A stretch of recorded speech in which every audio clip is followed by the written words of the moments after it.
obsessed with words. I love words. I love the way that they inform people, motivate people, make people laugh. That is my passion. I love words. Everything I love in the world involves words. And so that's writing and public speaking. Writing kind of came to me. I started telling stories at work about these crazy shenanigans I would get into. And one of my coworkers said, you really need to start putting this down on paper. And so I started writing very casually, just for my own sake. And then the more I was writing, the more I loved writing. And it was an outlet for this obsession with words. And now I have a fully finished book, and it's incredible to see the way you can use your words to make people laugh. It's amazing. Public speaking is my other passion. So once again, that is the art of words. It's how do you use the best words you can to deliver the most incredible message you can. It's incredible because you can use words, and if you deliver something a certain way, it will make people laugh. And if you deliver it a different way, it will inspire them. You can change a person's day, a person's life, a person's week by the way that you use your words. It's incredibly powerful art. And so in public speaking, it's a way of performing as yourself, delivering a message that you truly believe in. So it's just an incredible way to deliver a message that's really important to you, to an audience that's going to receive it and wants to hear it. It's incredible. I keep saying that. It's incredible. It's incredible. It is. It's amazing to see when you deliver a speech that touches your audience, or when you write something that makes your audience laugh or move someone. It's one of the best things that you can do. You're using your art and your passion to change someone else, and there's nothing better you can do with your art. I would say my creativity comes from, it's definitely genetic for me. My father is a writer, and he is also a very ridiculous person, so he gets in a lot of shenanigans, and my mother too is always getting into ridiculous shenanigans, but they're both extremely creative people, so I think I was just blessed with that kind of gene. Math, on the other hand, I can't for the life of me figure out how much change I need or change I owe someone, whatever it is. But creativity kind of comes naturally for me, and I work extremely hard to keep those wheels constantly turning. So I'm consistently producing new content. And I think that's really important. Creativity is a skill that if you don't use it, you can lose it. So it's really important to sit down and work on your art on a daily basis, a weekly basis. I think the hardest thing about being a writer or finishing my book and trying to sell it now is that you've produced something good. You've made this labor of love. You put in obscene amounts of time and energy and passion and effort into this project. And the hardest part, I think, about being an artist is convincing other people about the value of your work. So I'm in the process of trying to seek an agent to represent my book.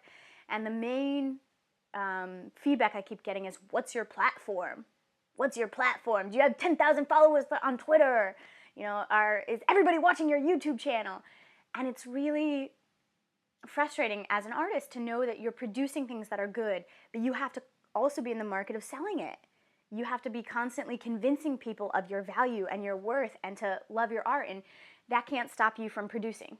You have to keep producing content and hoping that eventually somebody's going to see the value in it. And so as a writer, I want to share my book. I love my book. I've put in 3.5 years of my life into making this a solidly funny book.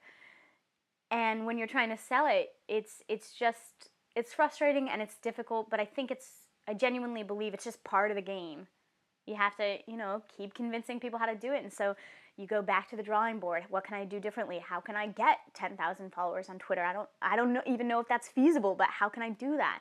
And your brain's constantly working in the selling and the marketing of it as well, because that's part of creating art too. If you create something that you love, you want other people to enjoy it and love it as much as you do. So I think that's the most difficult part about being an artist is, when you stop creating just for yourself, and how do you start creating for other people too? And part of it is, if I'm being honest, I don't have a lot of doubts about my book anymore. I've just put in too much time and energy and effort. There's no way in hell this book is not getting published. I've worked too hard. And so if I give up, that means it's not even an option for me anymore. Like, giving up is no longer an option. The ball is too far the ball has rolled too far down the hill. So I don't have doubts about getting my book published anymore. I just don't. I can't. There's no room for doubt. When you let the doubt in, I think you let fear in. And when you let fear in, you get paralyzed and you don't take action.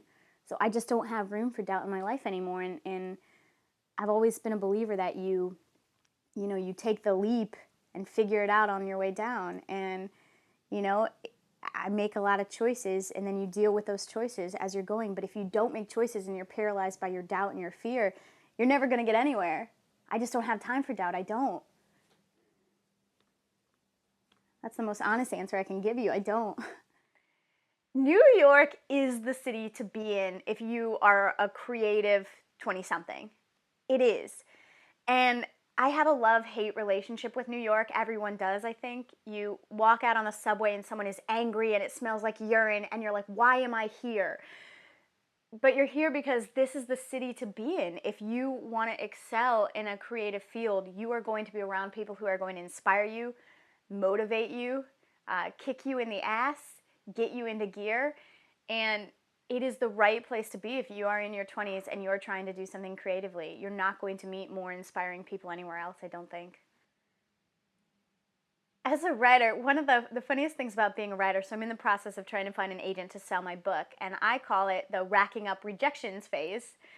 You just learn how to, I think that's one of the best things that New York does for you. It teaches you how to fight for something that you want, and you have you develop a thicker skin, where I'm in the process of soliciting agents, and racking up rejections is not a big deal anymore. Whereas before, you get rejection and you take it personally. And in New York, it's not personal. You're just you're competing against a lot of other really talented people. So you just have to, I guess, persevere is the number one bit of advice I'd give to someone. Feeling overwhelmed in New York City is par for the course. If you don't feel overwhelmed in New York City, it is because you are, 1, an alien, 2, you have extremely wealthy parents, which wouldn't that be so nice for all of us as creatives? That's part of living in New York City. The city is overwhelming sometimes. There's a lot going on. Cost of living is very expensive. So you have to figure out, how do you make enough time in your day to pursue your craft and pay your rent? And that is overwhelming a lot of times. And also, it's a sensory overload.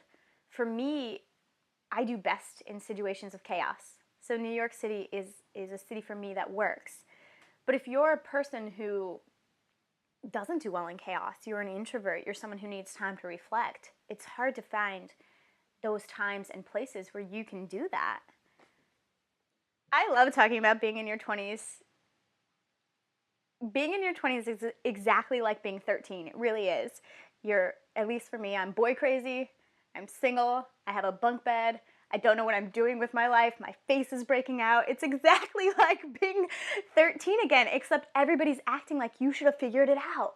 Like you should have your shit together by now, and you don't.